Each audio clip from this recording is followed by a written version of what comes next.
नमस्कार साथियों, सुप्रभात, गुड मॉर्निंग सभी को। और आज हम पढ़ेंगे, देखिए 12th क्लास जो है आपकी बोर्ड क्लास है, और बोर्ड क्लास में पॉलिटिकल साइंस में दो बुक्स आपके चलती हैं। एक बुक्स तो चलती है इंडिया लेवल की है, जिसमें है समकालीन भारत में राजनीति। एक आपकी चलती है समकालीन विश्व में राजनीति। तो आज हम जो समकालीन विश्व में राजनीति है उसका चैप्टर नंबर 1, इससे पहले कुछ चैप्टर ज़्यादा थे, एक शीत युद्ध वाला भी एक चैप्टर चलता था, मगर वो अभी सिलेबस कम कर दिया कुछ सालों से। तो चैप्टर नंबर 1 जो है वो दो ध्रुवीयता का अंत है। फिर भी कहीं ना कहीं हमें इसकी जो पृष्ठभूमि है, बैकग्राउंड है, उसके बारे में भी पढ़ना पड़ता है, देखना पड़ता है, क्योंकि जब तक हम इसकी पृष्ठभूमि को नहीं जानेंगे, नहीं समझेंगे, तब तक हमारे जो दूसरा नंबर का जो चैप्टर है वो समझ में नहीं आता। तो कुछ चीज़ें हैं जिनके बारे में हम सही से डिस्कशन करेंगे। फिर उसके बाद स्टेप बाय स्टेप अपन पूरा चैप्टर, दो ध्रुवीयता का अंत, उसमें क्या क्या हुआ, किस तरीके से सोवियत संघ का विघटन हुआ, ठीक है, और सोवियत संघ के विघटन के क्या परिणाम हुए, कौन कौन सी प्रणाली, सोवियत प्रणाली क्या थी, जिससे उसके बाद में मिखाइल गोर्बाचोव ने क्या सुधार करने का प्रयास किया, सुधार करने के बावजूद भी किस तरीके से सोवियत संघ का विघटन हो जाता है, तो उसके क्या परिणाम निकल कर के आते हैं। एक आप पढ़ेंगे शॉक थेरेपी, ठीक है। तो इस तरीके के बहुत सारे जो चैप्टर होंगे सबके बारे में डिस्कशन करेंगे। पर उससे पहले हम जान लेते हैं पृष्ठभूमि के बारे में। तो क्या क्या चीज़ हमें देखनी है, देखिए आपके सामने अध्याय का नाम है दो ध्रुवीयता का अंत, ठीक है। अब दो ध्रुवीयता का अंत, ध्रुव से मतलब क्या है कि पहले विश्व में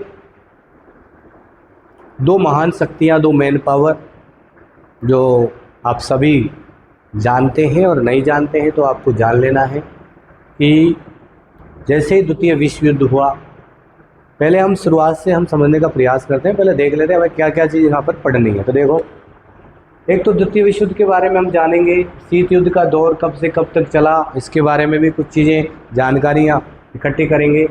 फिर कब संयुक्त राष्ट्र संघ आया, इसका मुख्य उद्देश्य क्या था, उसके बारे में जानकारी प्राप्त करेंगे। फिर अपन देखेंगे कि भाई शीत युद्ध क्या था, किसे शीत युद्ध कहा जाता है, ठीक है, इसके बारे में समझेंगे। बर्लिन की दीवार क्या थी, इसका क्या उद्देश्य था, ठीक है, इसके बारे में जानेंगे। क्यूबा मिसाइल संकट क्या था, इसके बारे में जानेंगे। एक एक चीज़ हम जानेंगे। उससे पहले हम देख लें कुछ, मैं आपको इसके बैकग्राउंड में ले चलता हूँ। देखिए थोड़ा सा हम समझते हैं, इसको भी देखेंगे। आपके सामने चित्र है, इसमें world war, second world war में एक्सिस और अलाइड पावर्स के बारे में भी देखेंगे। एक्सिस जो पावर है वो है आपकी कौन सी पावर, लीजेंड, यानी कि कह सकते हैं अपन धुरी राष्ट्र, ठीक है। और जो अलाइड पावर है वो है अपने जो मित्र राष्ट्र, क्योंकि पूरा विश्व दो खेमों में विभाजित था। और द्वितीय विश्व युद्ध आपको पता है धुरी राष्ट्रों के मध्य और मित्र राष्ट्रों के मध्य हुआ। कौन कौन से कंट्रीज मित्र राष्ट्रों के अंदर आते हैं, कौन कौन से कंट्रीज धुरी राष्ट्रों के अंदर आते हैं, उन सारी जानकारी हम इस मैप से समझेंगे। पर उससे पहले कुछ जानकारी हम हासिल करते हैं जो बैकग्राउंड में अपन समझते हैं थोड़ा सा। देखिए, सबसे पहले हम बात करें विश्व में, जैसे हम बात करते हैं सबसे पहले प्रथम विश्व युद्ध की। प्रथम विश्व युद्ध,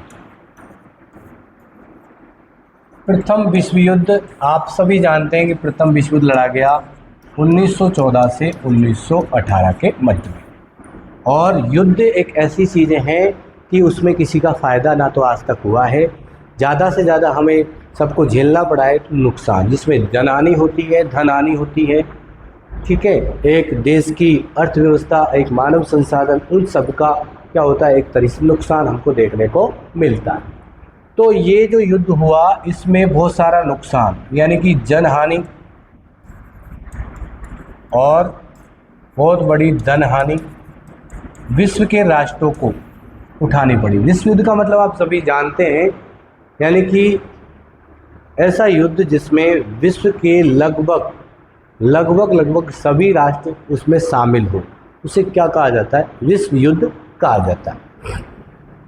तो यहाँ एक आवश्यकता महसूस की गई कि ये जो युद्ध चल रहे हैं इससे हर देश को जो जो युद्ध में भागीदार हैं उन सबको नुकसान उठाना पड़ रहा है। तो कोई इस प्रकार की संस्था का गठन किया जाए जिससे कि कहीं न कहीं जो युद्ध की स्थिति बनती है राष्ट्रों के मध्य वो टल जाए और वार्तालाप के माध्यम से ही कोई भी समस्या है उसका हल निकाला जा सके। तो सबसे पहले देखिए 1920 में राष्ट्र संघ, ठीक है, इसकी स्थापना की गई थी। राष्ट्र संघ 10 जनवरी 1920 को राष्ट्र संघ की स्थापना की गई। अब ये संस्था यूँ मान के चलिए कि इसके जस्ट 19 साल बाद, कितने साल बाद, 19 साल बाद, ठीक है, लगभग 19 साल तक तो किसी भी प्रकार का कोई युद्ध नहीं हुआ। आपस में द्विपक्षीय युद्ध हुए होंगे, कोई छोटे मोटे युद्ध होते हैं, वो अलग चीज़ है, मगर विश्व युद्ध जो प्रथम विश्व युद्ध हुआ इस तरीके की कोई लड़ाइयाँ छिड़ी नहीं, ठीक है। मगर फिर भी 1939 में, आपको पता है 1939 से 1945 तक फिर से विश्व युद्ध छिड़ गया। कौन सा युद्ध छिड़ गया? फिर से विश्व युद्ध। यानी कि जो राष्ट्र संघ जो संस्था हमने बनाई थी कि भाई वो युद्धों को रोक सके, आपस में राष्ट्र लड़े नहीं, एक दूसरे के जो घरेलू मामले हैं उनमें हस्तक्षेप नहीं करें, उन सब के लिए जो संस्था बनाई थी उसका कोई भी औचित्य नहीं रह जाता। जब दोबारा से विश्व युद्ध हुआ तो वो संस्था का पूरी तरह से समाप्त हो गई और दूसरा विश्व युद्ध हुआ, द्वितीय विश्व युद्ध। द्वितीय विश्व युद्ध आप जानते हैं कि द्वितीय विश्व युद्ध हुआ बेटा 1939 में और ये चला 1945 तक। एक साइड तो थे, देखिए, मित्र राष्ट्र और एक साइड थे बेटा धुरी राष्ट्र। धुरी राष्ट्र का मतलब क्या होता है? मित्र तो सब जानते हो, जो आपस में एक दूसरे के मित्र हैं, मित्र राष्ट्र हो गए, ठीक है, जो एक दूसरे का सहयोग कर रहे हैं हर मामलों में, व्यापारिक, राजनीतिक, आर्थिक मामलों में एक दूसरे का क्या कर रहे हैं, सहयोग कर रहे हैं। धुरी राष्ट्र सहयोग तो यहाँ भी है, मगर धुरी राष्ट्र यानी कि पूरा विश्व जिनके इर्द गिर्द चक्कर लगाता हो, यानी कि मैन पावर पूरे विश्व की, ठीक है, उन्हें बोलते हैं धुरी राष्ट्र। तो उस समय धुरी राष्ट्र कौन से थे? धुरी राष्ट्रों की बात करें तो एक तो जापान, एक जर्मनी और एक इटली। ये किस में शामिल थे? जापान, जर्मनी, इटली, ये थे धुरी राष्ट्र। यानी कि पूरे विश्व की अगर मैन पावर थे तो ये 3 राष्ट्र थे, ठीक है, समझे आप। उसके बाद मित्र राष्ट्रों की बात करें तो मित्र राष्ट्रों में देखो ब्रिटेन, फ्रांस, अमेरिका, फिर रूस, सोवियत रूस, ठीक है, और कुछ हद तक आपके साम्यवादी चीन भी था, ठीक है। तो ये तो क्या थे? मित्र राष्ट्र थे। मित्र राष्ट्र और धुरी राष्ट्रों के मध्य युद्ध हुआ, द्वितीय विश्व युद्ध, जो 1939 से 1945 तक चला, ठीक है भाई। इस युद्ध में भी बहुत ज़्यादा नुकसान, वही जनहानि धनहानि देखने को मिली। और आपको ये बताऊं मैं कि ये जो युद्ध था, इस युद्ध में जापान ने आत्मसमर्पण कर दिया था, फिर भी अमेरिका ने अपना मैन पावर दिखाई और मैन पावर के चलते इसने, क्योंकि उस समय अमेरिका के पास क्या थे? परमाणु हथियार, ठीक है, क्या थे? परमाणु हथियार। अमेरिका परमाणु संपन्न राष्ट्र था, सोवियत रूस भी परमाणु संपन्न राष्ट्र था, मगर अमेरिका ने अपना विश्व में वर्चस्व स्थापित करने के लिए जापान के 2 शहर, एक का नाम है बेटा हिरोशिमा, क्या नाम है? हिरोशिमा, और एक का नाम है नागासाकी। हिरोशिमा पर 6 अगस्त 1945, नागासाकी पर 1945 9 अगस्त 1945। हिरोशिमा जो शहर था उस पर 6 अगस्त को एक परमाणु बम गिराया और उस परमाणु बम का नाम क्या था? लिटिल बॉय, क्या नाम था, लिटिल बॉय। और जैसे ये परमाणु बम में एक तो यूरेनियम, प्लूटोनियम, इस तरीके के इनमें रासायनिक कुछ पदार्थ होते हैं। एक तो लिटिल बॉय और एक था जो कि नागासाकी पर गिराया, उसका नाम था फैट मैन। ये 2 परमाणु बम जापान की धरती पर गिराए गए और पूरे विश्व में अपनी मेन पावर दिखाई किसने, अमेरिका ने, जो कि पूंजीवाद का समर्थक।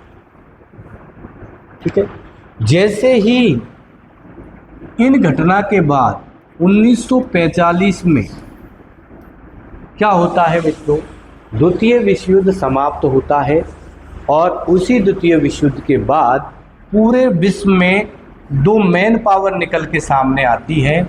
और वो 2 मेन पावर हैं, क्योंकि उधर धुरी राष्ट्र युद्ध हार चुके थे, अब वो पूरे विश्व में मेन पावर नहीं रहे। उनकी जो पावर थी, उनकी जो शक्ति थी, वो अमेरिका के सामने धूमिल पड़ गई, फीकी पड़ गई। तो अब एक साइड अमेरिका मैन पावर के रूप में दावा करता है कि मैं विश्व की धुरी, यानी कि पूरे विश्व में 2 चौधरी। अमेरिका कहता है कि मैं चौधरी। इधर सोवियत रूस कहता है कि मैं चौधरी। सोवियत रूस, ठीक है। बाद में इसको सोवियत संघ कहा गया, क्योंकि 15 गणराज्यों का ये समूह था, इसे सोवियत रूस नहीं, क्या हो गया, सोवियत संघ। ठीक,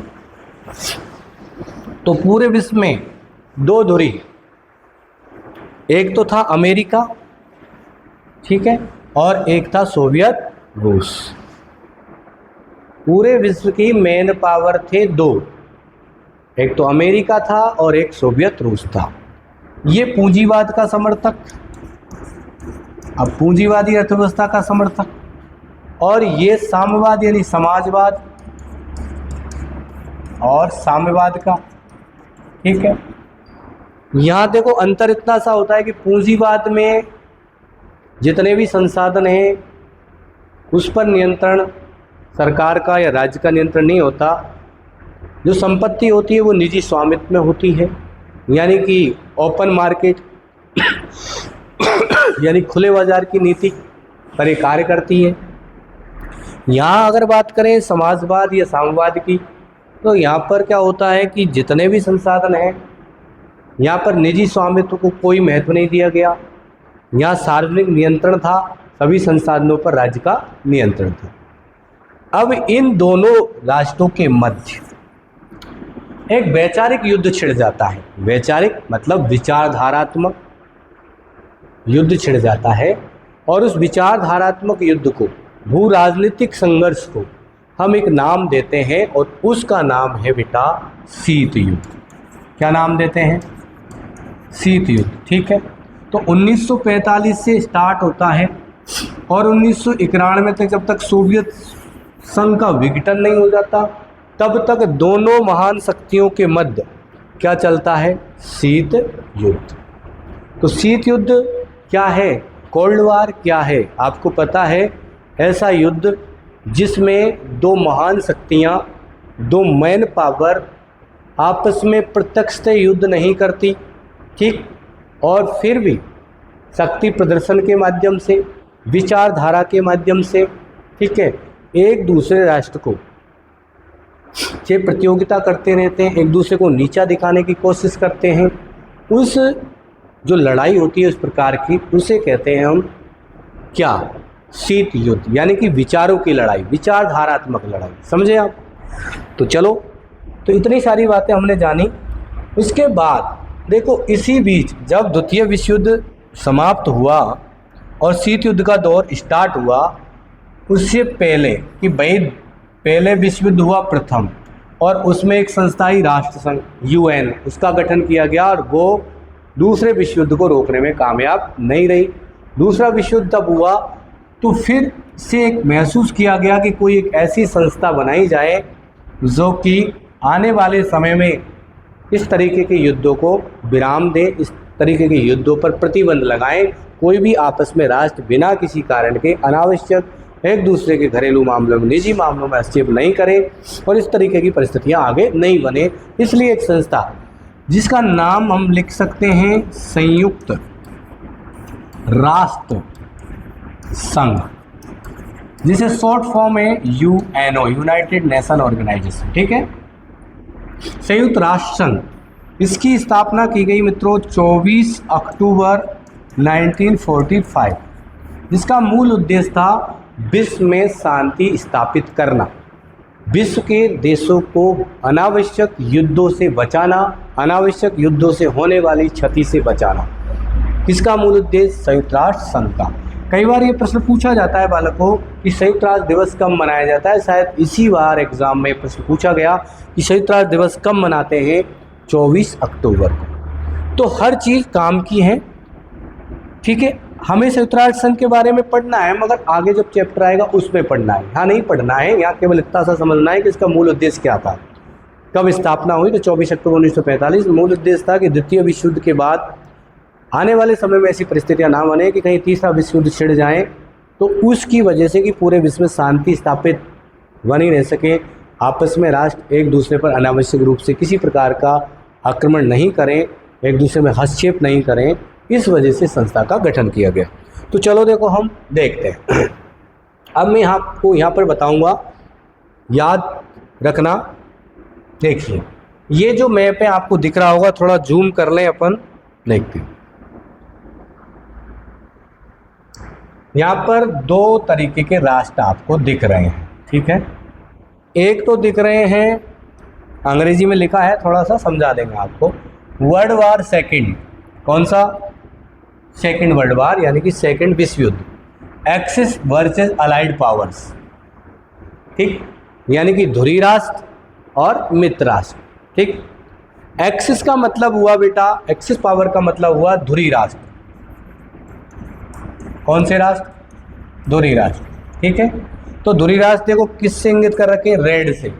तो यहाँ पर देखो ध्रुवीय राष्ट्रों में एक तो फिनलैंड भी है, ठीक है, आपके जर्मनी भी है, आपके देखो जापान भी है, आपके देखो रोमानिया भी है। ठीक है, और ये देखो आपके चेकोस्लोवाकिया भी है। तो ये क्या है? आपके axis power US. Axis power देखो कौन कौन से नाम है? Germany, Italy, Japan. तीन तो हम बता चुके हैं, हंगरी भी था, रोमानिया भी था, बुल्गारिया भी था और फिनलैंड भी था। ठीक है, तो एक्सिस पावर कौन कौन से थे ध्रुवीय राष्ट्रों में? अपन देख लें, हालांकि आपसे पूछेगा नहीं, केवल 3 राष्ट्रों के नाम हमें याद रखने हैं मुख्य रूप से, जापान, जर्मनी और इटली, जो कि किस में आते हैं? ध्रुवीय राष्ट्रों में। ठीक,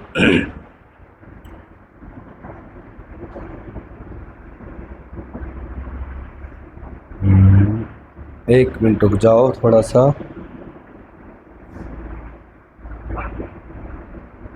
अरे यार, हाँ ठीक है। अब देखिए ध्रुवीय राष्ट्र, कौन से राष्ट्र? ध्रुवीय राष्ट्र कौन कौन से हैं? मुख्य रूप से आपको याद रखने, जापान, जर्मनी और इटली। बाकी देखो और भी हैं, हंगरी, रोमानिया, बुल्गारिया। एक याद रखना है, हंगरी, रोमानिया, बुल्गारिया और फिनलैंड। और क्या याद रखना है? फिनलैंड।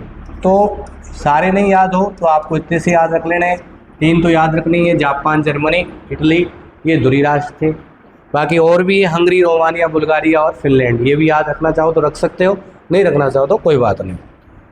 बाकी है कौन सी पावर? अलाइड पावर, जिन्हें हम मित्र राष्ट्र की संज्ञा देते हैं। और मित्र राष्ट्र यहाँ पर पीले कलर से इंगित कर रखे हैं। तो मित्र राष्ट्रों में आप देख लो कौन कौन से आ रहे हैं मुख्य रूप से। देखिए इधर यूनाइटेड स्टेट आ रहा है ना, इसमें आपके कनाडा भी है, ठीक, ब्राज़ील भी है, फिर आपके देखो यूएसएसआर है पूरा, इसमें चाइना भी है, इंडिया भी मानते हैं थोड़ा बहुत, ऑस्ट्रेलिया भी है, ये देखो साउथ अफ्रीका भी है, ठीक है, और फिर ग्रेट ब्रिटेन यानी कि Britain, Belgium, France, Denmark, Poland, Norway, ये सब किस में आ रहे हैं? आपके मित्र राष्ट्रों में। जबकि अपन को मुख्य रूप से मित्र राष्ट्र कौन कौन से याद रखने? एक तो आप याद रख लेना भाई मित्र राष्ट्रों में ब्रिटेन, एक याद रखना भाई फ्रांस, एक याद रखना अपने अमेरिका, और एक याद रखना सोवियत रूस,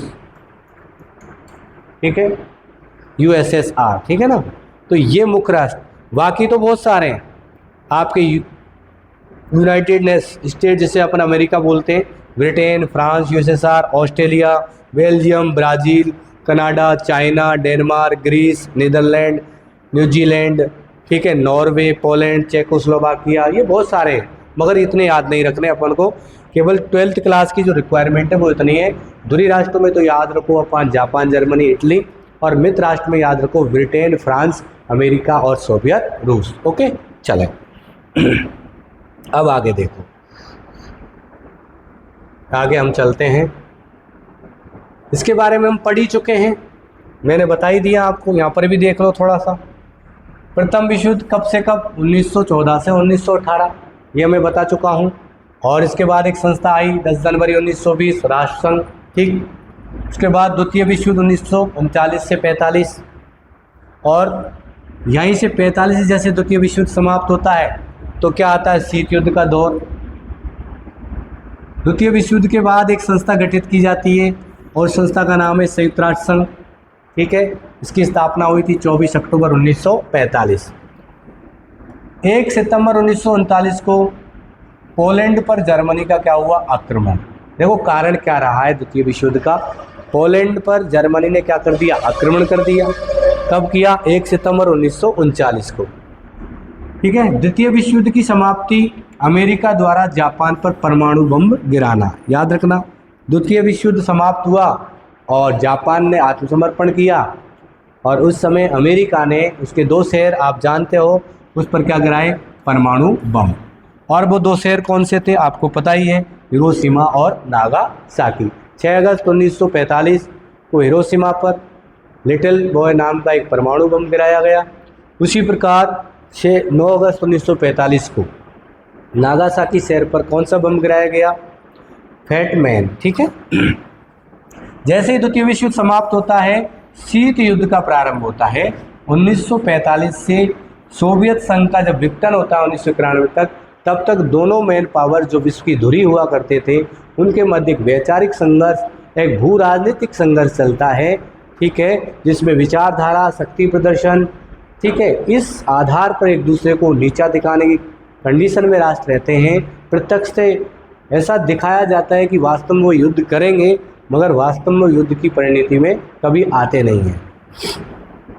शीत युद्ध क्या है? देखो, द्वितीय विश्व युद्ध समाप्ति के पश्चात 2 अलग अलग विचारधाराओं यथा पूंजीवादी विचारधारा का समर्थक था अमेरिका, और समाजवादी या साम्यवाद, इसका समर्थक सोवियत संघ, के मध्य एक भू राजनीतिक वैचारिक लड़ाई, जिसमें प्रत्यक्ष रूप से कोई सैन्य युद्ध नहीं होता, प्रत्यक्ष रूप से सेना आपस में युद्ध नहीं करती। ये हम बता चुके, यहाँ केवल लिखा है, ये पढ़ दिया है। आगे देखो, इसके बाद जो आपसे प्रश्न पूछ सकते हैं कि बर्लिन की दीवार क्या है, बर्लिन का लेना देना शीत युद्ध से क्या रहा है, शीत युद्ध के दौर से क्या रहा है। तो बर्लिन एक जर्मनी का क्या है? एक शहर है। बर्लिन जर्मनी का क्या है बेटा? एक शहर है।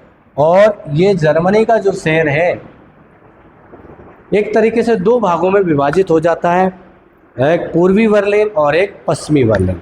यहाँ पर मामला होता है विचारधाराओं का।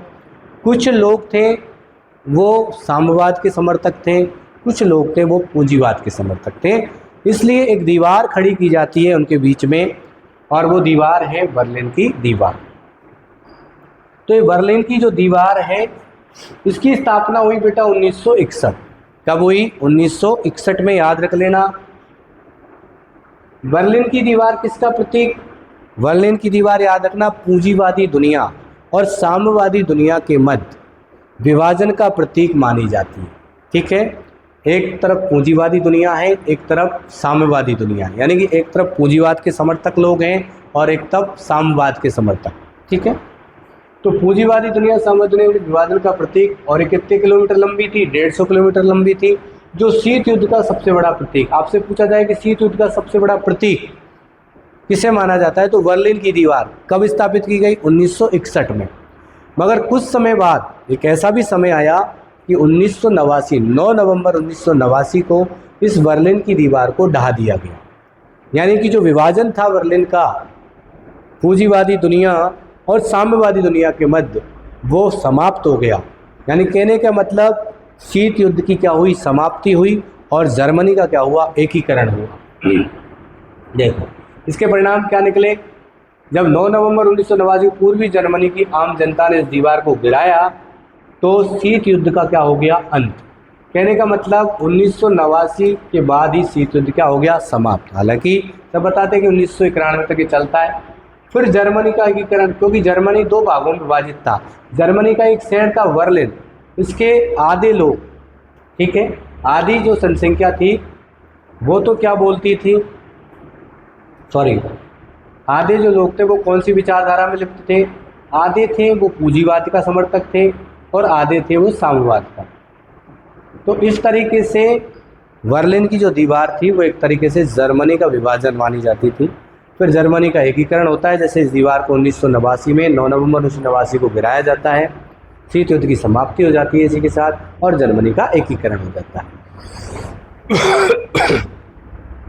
शीत युद्ध का चरम बिंदु अगर किसी को माना जाता है, जो एक तरीके से यूँ मान के चलो, चरम बिंदु का मतलब ये था कि शीत युद्ध एक वैचारिक युद्ध है, उसमें किसी भी प्रकार की प्रत्यक्ष लड़ाई नहीं लड़ी जा रही। मगर कई बार ऐसी कंडीशन बनी कि उस समय युद्ध होना संभावित था, मगर फिर भी परिस्थितियों को ध्यान में रखते हुए युद्ध की स्थिति को टाला गया।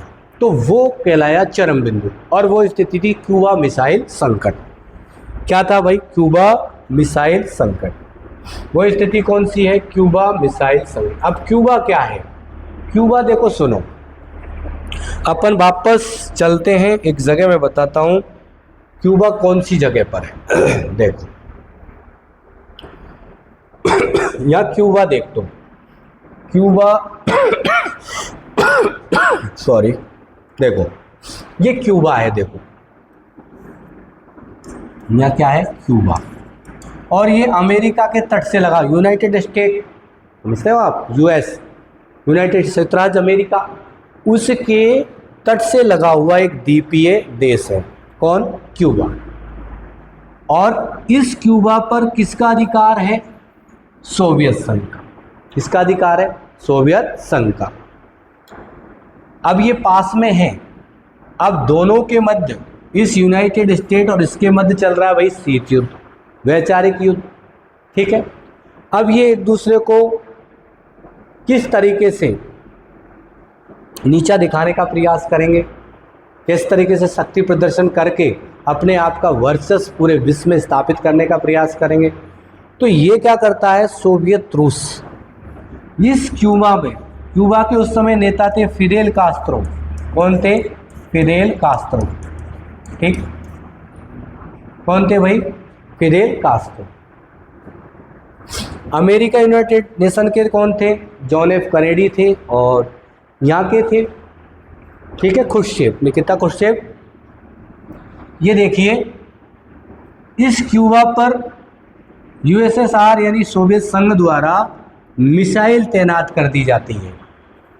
क्या तैनात कर दी जाती है? मिसाइल तैनात कर दी जाती है, जो यहाँ से एक तरीके से पूरे अमेरिका यूनाइटेड स्टेट्स को क्या बनाया जा सके? निशाना बनाया जा सके। इस बात का पता 3-4 सप्ताह बाद किसको लगता है? जॉन एफ कैनेडी को।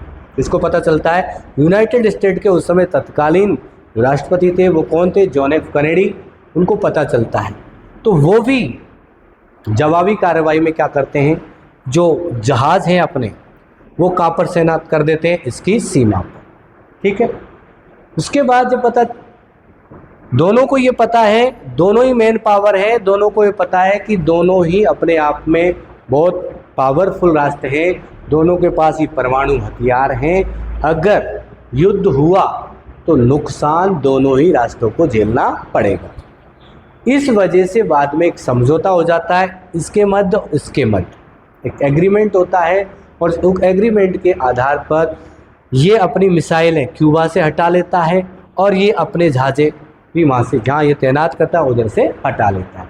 इस तरीके से जहाँ पर स्थिति ये बनी थी कि आपस में दोनों राष्ट्र प्रत्यक्ष से युद्ध करेंगे, वो युद्ध टल जाता है। ठीक है, इसलिए क्यूबा मिसाइल संकट को शीत युद्ध का क्या कहते हैं, चरम बिंदु। ठीक, चलो फिर चलते हैं हम वहाँ पर, ये केवल मुझे बताना था। आ जाइए, ये क्यूबा मिसाइल संकट देख 16 से 28 अक्टूबर तक चला है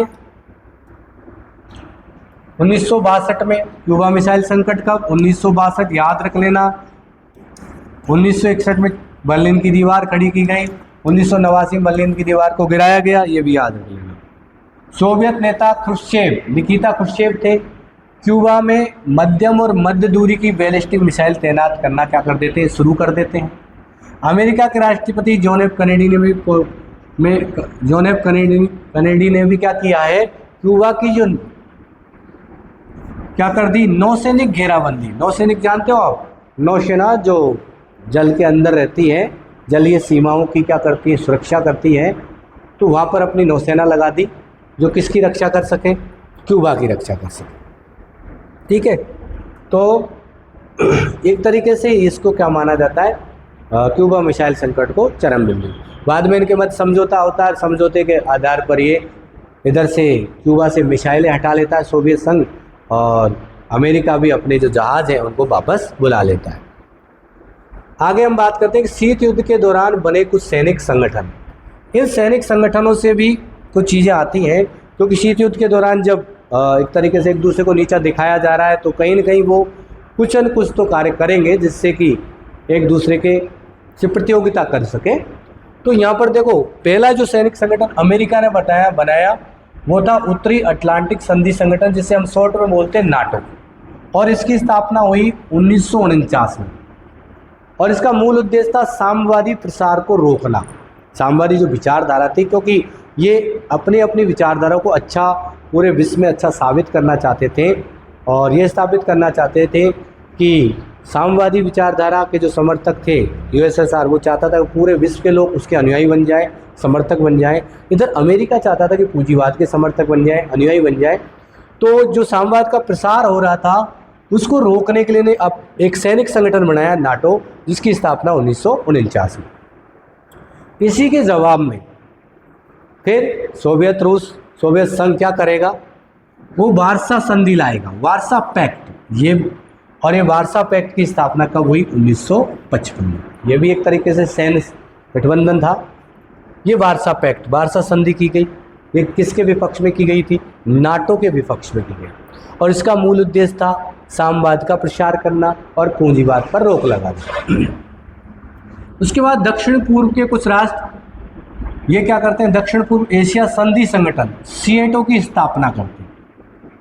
ठीक है, इसकी स्थापना 1954, और ये भी स्थापना किसके द्वारा, अमेरिका के द्वारा, इसके विपक्ष में सोवियत संघ के विपक्ष में। इसका भी मूल उद्देश्य वही साम्यवादी विचारधारा के प्रसार को रोकना। फिर एक और संगठन बना सेंटो, शॉर्ट में क्या बोलते हैं, सेंटो, वैसे बोला जाता है केंद्रीय संधि संगठन। इसकी स्थापना 1955 में, और इसमें देखो पश्चिमी और मध्य पूर्व के देश शामिल थे, पश्चिमी और मध्य पूर्व के देश इसमें क्या थे, शामिल। तो इस तरीके से ये कुछ संगठन बने। आगे देखिए, मैं इसमें आपको बता दूं थोड़ा सा, वार्सा संधि की स्थापना कब हुई और इसमें कौन कौन से राष्ट्र शामिल हैं। इधर केंद्रीय संधि संगठन सेंटो, इसमें कौन कौन से राष्ट्र शामिल हैं। फिर ये सीएटो, इसमें कौन कौन से राष्ट्र शामिल हैं। तो देखो यहाँ पर देखो, यहाँ वार्सा पैक्ट में इस कलर में ये दिखा रखे हैं सोवियत यूनियन, पोलैंड, ठीक है, ये चेकोस्लोवाकिया, हंगरी, रोमानिया, बुल्गारिया, ठीक है, ईस्ट जर्मनी, ये तो सब किस में आ गए आपके वार्सा पैक्ट में। ये जो कलर दिख रहा है ना आपको, ये वाला ब्राउन ब्राउन टाइप में, इसमें जितने भी देश हैं वो सब किसके हिस्सा है, वार्सा पैक्ट के, किसके हिस्सा है, वार्सा पैक्ट। उसके बाद नाटो की बात करें तो नाटो के देखो सदस्य राष्ट्र, नाटो में आप देख लो नॉर्वे, ये जो ग्रीन ग्रीन पे देखो नॉर्वे है, ब्रिटेन है, Netherland, Denmark, Belgium, West Germany. देखो ईस्ट जर्मनी तो आपके आ गया किसमें, वार्सा पैक्ट में। और वेस्ट जर्मनी आपके आ गया किसमें, वेस्ट जर्मनी आपके आ गया नाटो।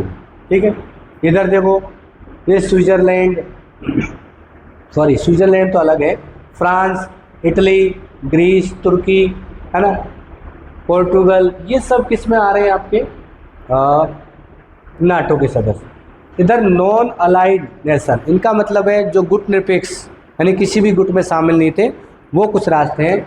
और वो राष्ट्र हैं आपके देखो ये यूगोस्लाविया, है ना, ऑस्ट्रिया, स्विट्ज़रलैंड, ये कुछ राष्ट्र हैं जो कि किसी भी गुट में, ना तो वो नाटो में ही थे और ना ही वो वार्सा पैक्ट में थे। ठीक है, तो ये चित्र लगाया है तो इसको देख सकते हो आप ठीक ढंग से।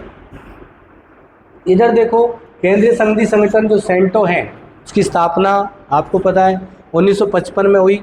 अब इसमें मध्य पूर्व के कुछ देश शामिल थे, जिसमें देखो यूनाइटेड किंगडम यानी ब्रिटेन, फिर उसके बाद देखो तुर्की, इराक, ईरान और पाकिस्तान, ये सब किसके सदस्य हैं, केंद्रीय संघीय संगठन यानी सेंटो के। इधर देखो सीएटो जिसकी स्थापना 1954 में अमेरिका द्वारा की गई, उसमें कौन कौन शामिल है, Australia, France, New Zealand, Pakistan, Philippines, Thailand, United kingdom और यूनाइटेड स्टेट।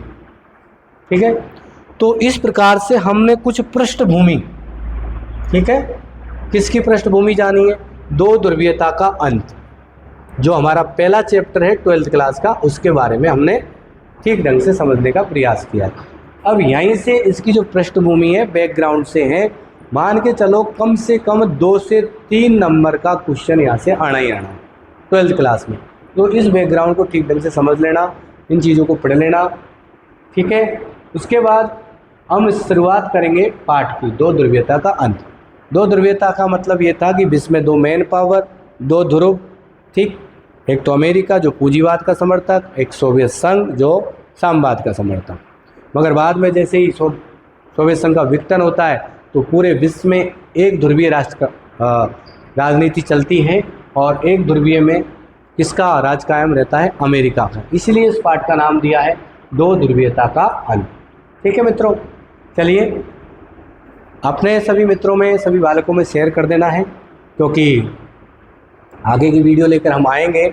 और मेरा मूल उद्देश्य है कि हम 12th क्लास की जो पॉलिटिकल की फर्स्ट किताब है विश्व समकालीन विश्व में राजनीति, वो भी पूरा पढ़ाएं और समकालीन भारत में राजनीति वो भी पूरा पढ़ाएं।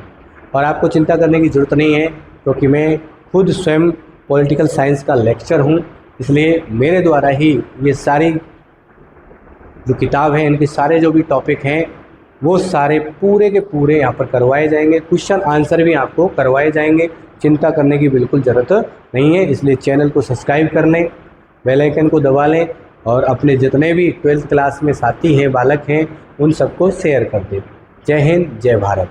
और एक बात और मैं बता दूं, जैसे आने वाले समय में जस्ट आपका अगर सपोर्ट हमें मिलेगा, आप चैनल को आगे बढ़ाएंगे हमारे, तो फ्री में सारी सब्जेक्टों की, है ना, जैसे ज्योग्राफी है, हिस्ट्री है, उन सब की क्लासें हमें ऑनलाइन देने वाले हैं।